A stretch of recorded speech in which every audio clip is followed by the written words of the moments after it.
So pain is another form of sensation, right? Then thought says, I must stop it. You don't say, wait, let me look at that pain. Right? Haven't you done all this?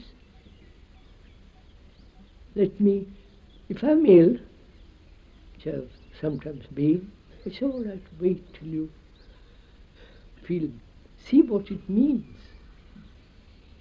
what pain means, what pleasure means. Don't you do that, or is it immediately doctor? What? Immediately a doctor. My God, what a craze. What? What's that? This full response becomes instantaneous in us. What? He says the whole response, get pain in the doctor. Yes, sir. That's, give an interval. You understand? Not say, but I must go to quick.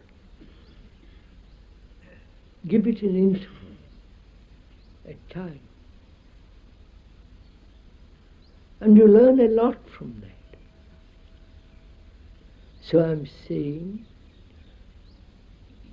when there is time between sensation and thought,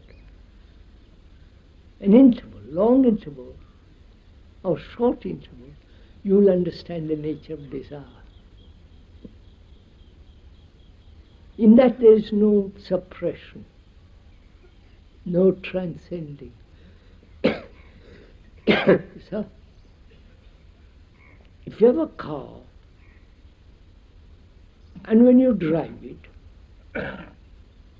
not knowing the mechanism of it, the internal combustion of it, machinery of it, you are always a little nervous that something might go wrong, right?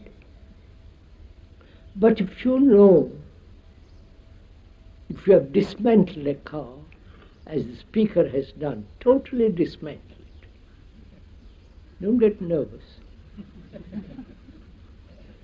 Or something or other. When you dismantle it and put it together very carefully, know all the parts, then you're master of the machinery, of that machine, right? Then you're not afraid. You put it together again. You understand?